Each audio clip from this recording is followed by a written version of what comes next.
Leitura do dia. Leitura dos Atos dos Apóstolos.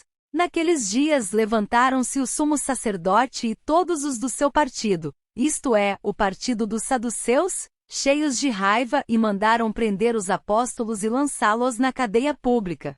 Porém, durante a noite, o anjo do Senhor abriu as portas da prisão e os fez sair, dizendo: "E de falar ao povo no templo, sobre tudo o que se refere a este modo de viver."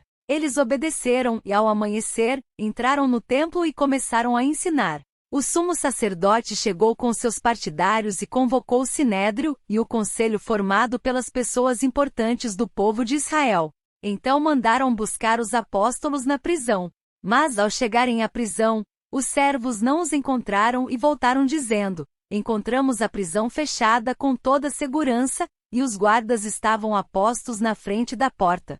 Mas quando abrimos a porta não encontramos ninguém lá dentro." Ao ouvirem essa notícia, o chefe da guarda do templo e os sumos sacerdotes não sabiam o que pensar e perguntavam-se o que poderia ter acontecido. Chegou alguém que lhes disse: "Os homens que vós pusestes na prisão estão no templo ensinando o povo." Então o chefe da guarda do templo saiu com os guardas e trouxe os apóstolos, mas sem violência, porque eles tinham medo que o povo os atacasse com pedras. Evangelho do dia. Proclamação do Evangelho de Jesus Cristo segundo João.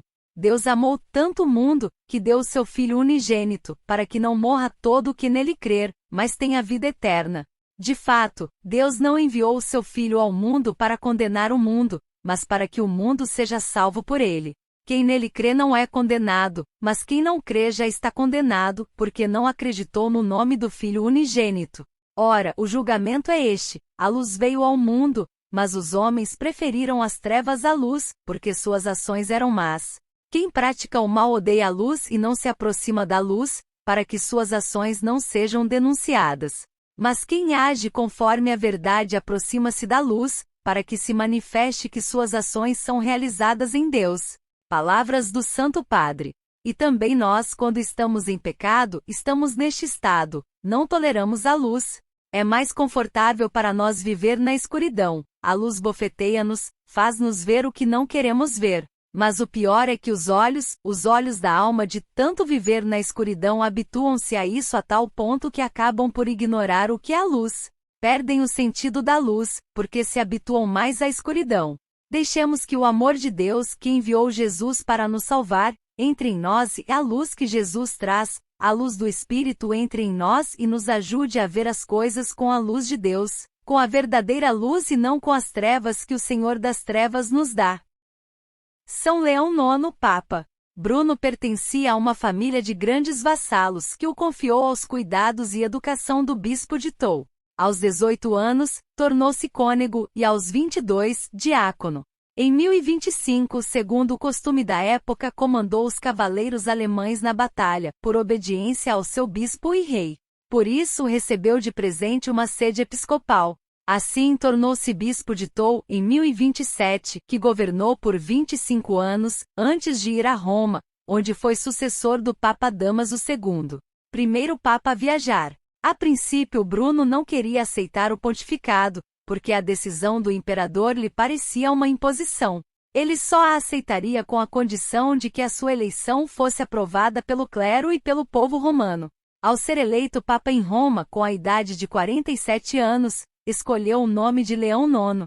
Durante 5 anos foi um guia revolucionário da Igreja que lutou contra a simonia, isto é, a compra e venda de títulos eclesiásticos, muito difundida na Idade Média, e condenada desde o início pelo Concílio de Calcedônia, em 451. Combateu também o concubinato e defendeu o celibato. Leão IX foi o primeiro papa que começou a viajar, tanto na Itália quanto na Europa, especialmente na Alemanha, França e Suíça. Cisma do Oriente. Em 1053, Leão IX tentou fazer uma aliança com os bizantinos contra os normandos, que estavam invadindo a Itália. Embora tenha conseguido formar um exército de voluntários, foi alvo de uma grave derrota na Batalha de Civitate. No entanto, Miguel Cerulário, eleito patriarca de Constantinopla, mal digeriu as reformas realizadas, de modo unilateral, por Roma, sobretudo concernente à mudança do dogma trinitário. De fato, no Concílio Ecumênico de Constantinopla, em 381, ficou estabelecido que o Espírito Santo procedia do Pai por meio do Filho.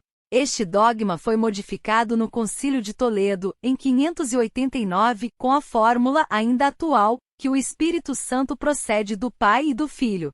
Com esta mudança começou a circular em Constantinopla uma espécie de negação do monoteísmo. As relações entre Cerulário e Leão IX se agravaram, a ponto de se darem uma mútua excomunhão que, a seguir, determinou o cisma entre a Igreja de Roma, que se definia católica, isto é, universal, e a de Constantinopla, ortodoxa, fiel ao dogma do Concílio de Nicéia. São Expedito. Não se sabe muito sobre este santo, martirizado em Melitene, Armênia no século III, junto com Eupídio e Hermógenes.